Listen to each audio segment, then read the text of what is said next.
Hello and welcome to Just One More Watch, and welcome to the weirdest double unboxing I have ever done. I've done plenty of these videos, but I cannot think of another pair of watches more unusual than these two.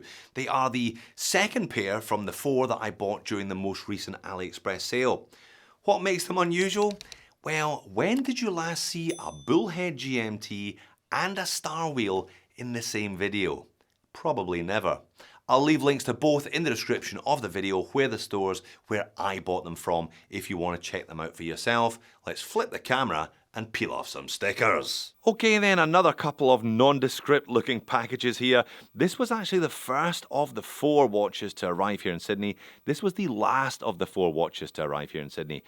I think this is the Star Wheel, and I'm going to leave this till second today because I've never seen a Star Wheel before, and I want to leave that. It's a little bit special. Having said that, I've never seen a Bullhead GMT before either, hence why I reckon this is the weirdest double unboxing I've ever done. Let's get into this one. Yep, I was right. This one is the Bullhead GMT. I actually bought their Bullhead chronograph in brown a couple of years ago and really quite liked it. I think this is essentially the same case, but they've stuck the NH34 inside it rather than the ST1901 like last time. Okay, here it is in green on the bracelet. One of the strangest watches that I saw on AliExpress in this particular sale. It is indeed a Bullhead-ish GMT. Just in time. I think I've seen every play on words involving time over the last 7 years I've been running this channel, but not that one. Never mind, eh? Little polishing cloth and one of the nastiest spring bar removal tools I have ever seen. That is going nowhere near any watch in my collection. That is going straight in the bin. And there we go, I opted for the green one. It's a slightly more muted green than it appears on the renders and the photographs on their website. Yeah, mineral crystal only on this one, which was one of my negs with the chronograph, but it is a nice piece of mineral crystal, nice bit of anti-reflective coating, properly domed as well. So yeah, I still paid less than $200 for this one. Let's peel off some stickers. The usual blue sticker on top of the crown tip there. It's not one of the easy ones today, sadly. But there it goes eventually. We also have the all-important dial protector. Get it the right way up, Jody. So we've got a world time bezel insert here as well. There we go. Like I said, it's only mineral, but it is a rather nice piece of mineral. Actually, I paid just over $200 for this one. By the time I had to pay the customary 10% import tax, I paid $216 and a few cents. But I just found it for $30 less than I paid. Don't you just love that when you've just taken receipt of something and you find it 20% cheaper? That's the link I'll leave in the description of the video rather than the one that I bought from. Yeah, this thing is weird. The more I look at it, the more weird it becomes, frankly. One actually nice little detail that I discovered when I was setting it is that if you adjust the date complication here, you can see it's a roulette date wheel. I think those are really cool. Every second day's red, every second day's black. Very nice. Completely unnecessary. I mean, there's no need for that, but it is a cool little stylistic touch. The bracelet is very unusual, a 3-link Jubilee, I remember that from the Bullhead. Clasp is utter junk, more on that later, but there are a couple of very unusual elements to this dial. World time bezel insert here, but it's a fixed bezel. You cannot adjust it, rendering it effectively an attractive adornment, but nothing more than visual interest. It's not actually usable. I guess you can say that, oh, well, it'll allow you to work out the time gaps between certain cities around the world, but it won't actually allow you to work out what the time is in certain cities around the world, like you can do with a world time bezel insert. And have you noticed the most weird feature of all? Have a look at that inner 24-hour ring that the GMT hand points to. Rather than 24/0 at the top and 12 at the bottom, it's 22 and 10. That ring is skewed 2 hours clockwise. I don't know. I don't know. I guess it doesn't really have much of a bearing on how you read the time. You're going to have to read the time, though, and look against that outer ring to work out where the GMT hand is pointing. It's not as intuitive as having to reread the main central hands on a 24-hour watch. For example, I reviewed a Vostok a few years ago and just didn't see the point. You had to relearn to read the time. Here you're going to have to retune your brain to read GMT time, to read the second time zone. Again, not adjustable, by the way. It's fixed. And I checked the renders on the website. I'll put them up here now. Yep, they're all the same. So it's not like I've got a dud. For some reason, they've just decided to do their own thing pretty much everywhere at every possible opportunity in this watch. So a bullhead that isn't actually a bullhead, a world time that isn't actually a world time, and a GMT that you're going to have to relearn how to read the fourth hand in order to utilize. Jody, what on earth did you buy here? Let's do dimensions before this gets any weirder. Although I'm not sure that it won't. 42mm in diameter, but because it's a bullhead, it slopes, meaning you've got a couple of different thickness dimensions. 14.4 at the thick end, 13.7 at the thin end. What are we going to call that? Let's call it 14.1 then in the middle. 44.5mm lug to lug though, that is fairly normal. But they've gone with 18mm lug width with a flare out. I guess because it narrows to almost a point at the bull's chin, they had to go with a narrow lug width. Anyway, as supplied on this bracelet here, this rather unusual Jubilee bracelet, it weighs in at 135 grams. It has 100 meters of water resistance from a push-pull crown. That is K1 mineral crystal covering the dial, domed mineral crystal. And in the back, the one thing that isn't weird today, it's the Seiko NH34. What a relief. Well, the movement may be fairly normal, but the case back certainly isn't. They've put C star on the rotor, and they're claiming this one is a diver. What on earth is this watch all about? Absolutely bonkers. What were they smoking in China when they came up with this one? Anyway, 24 jewel hacking and hand winding, bi-directional winding auto, rugged, robust, reliable, at least something you can rely on in this exercise today. The dial is rather pretty though, isn't it? I do like that shade of green, and it's got that kind of Pan Am logo, longitude line etches into the dial, grooves on there as well. All the indices are applied, as is the red star logo. Kind of vintage style arrowhead, very tapered, pointy handset.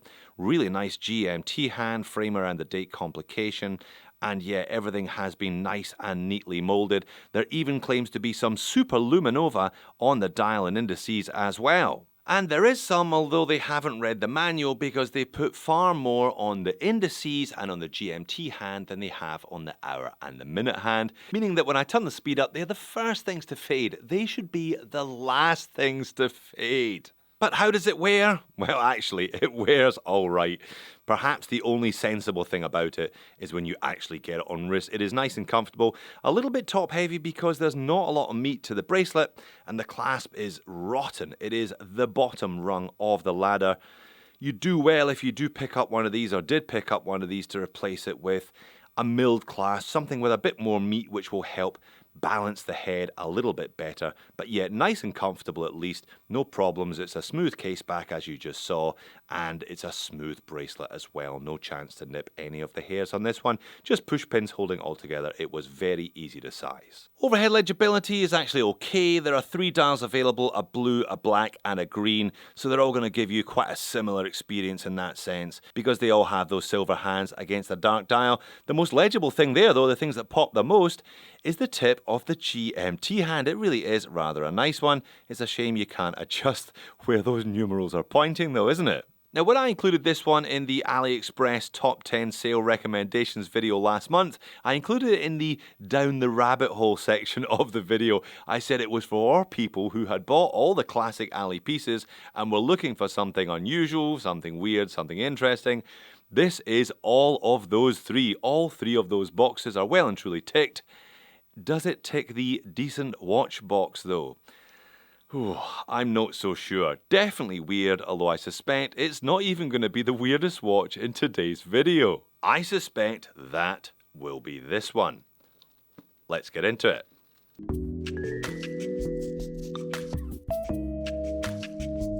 Indeed, here we go again. Remember when I reviewed the Pierre Paulin Jump Hour watch late last year?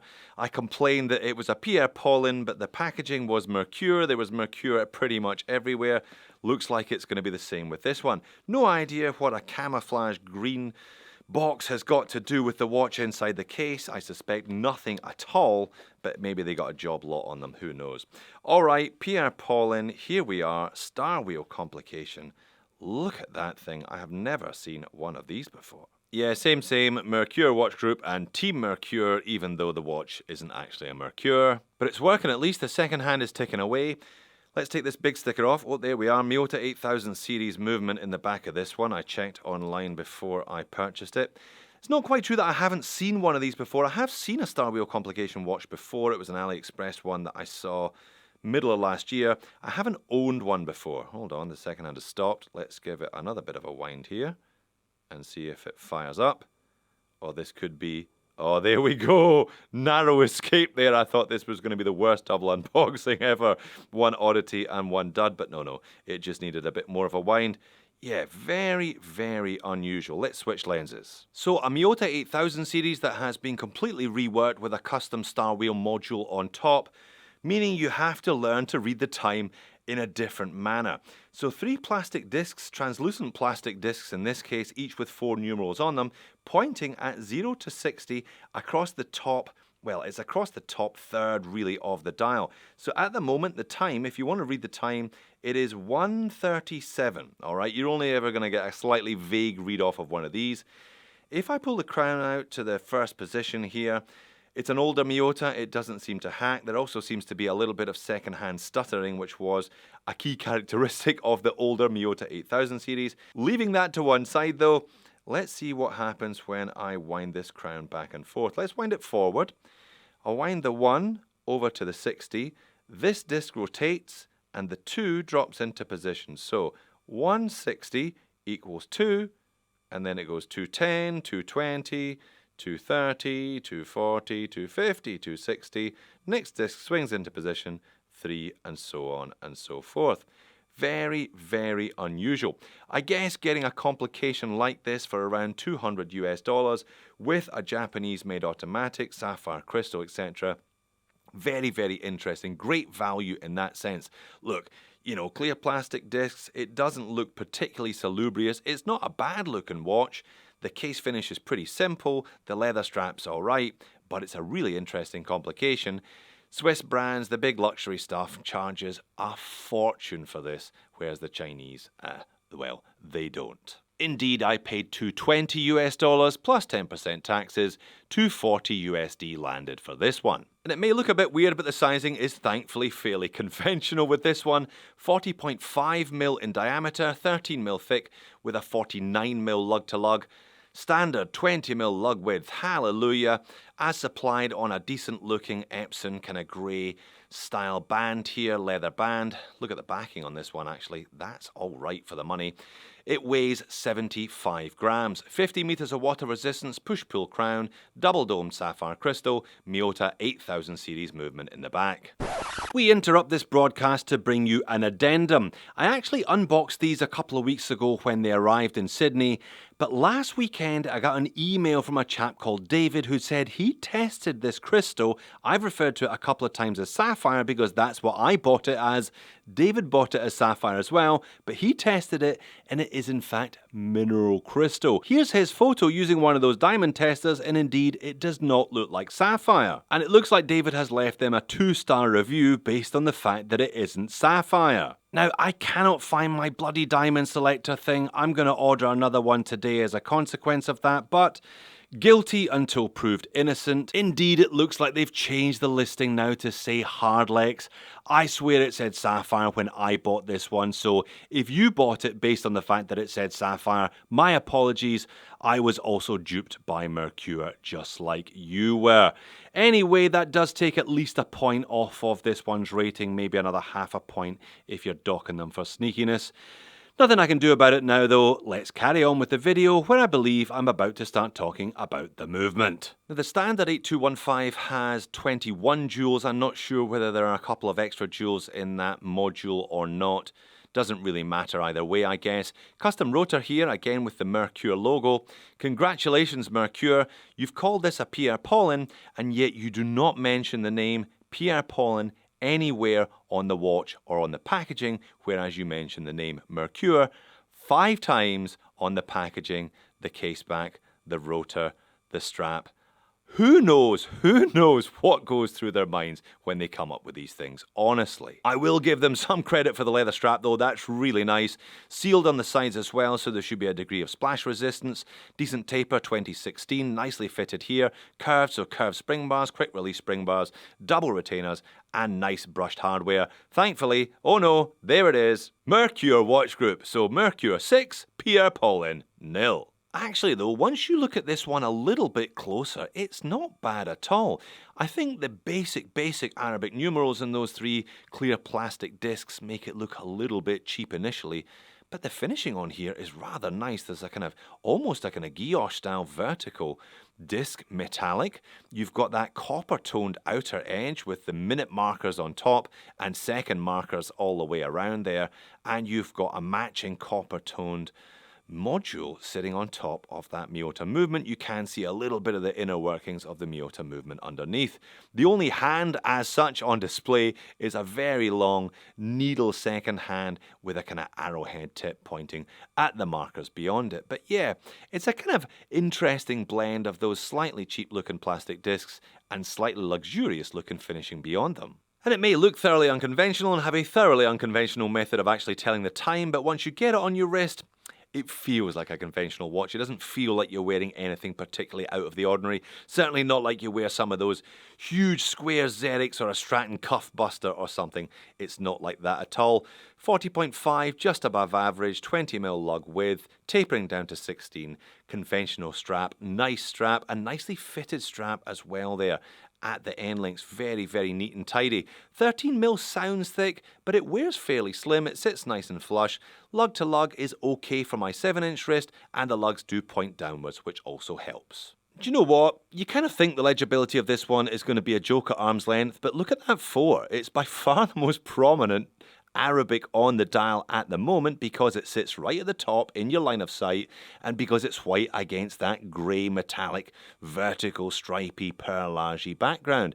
Not quite sure how easy it's going to be to read which numeral it's pointing to. Those Arabics are very small on that outer chapter ring, but again it's something you will get used to if you're going to wear this one regularly. But are you going to wear this one regularly? I don't think that's the point with either of these watches, frankly. Of course, there is nothing in the world to stop you running a Bullhead GMT that isn't really a Bullhead or a Star Wheel as your daily driver. I'm sure some people do because they enjoy wearing something this weird on their wrist. For me anyway, why did I buy them? I bought them to have a look at them, and I bought them to demonstrate how much weird you can get for not a lot of dollars if you're down the AliExpress rabbit hole. Having said that, the GMT, maybe there's one too many compromises here with this one for me, but the Star Wheel, definitely the more interesting and attractive of the two today, definitely better made than I was expecting considering the price I paid for this one.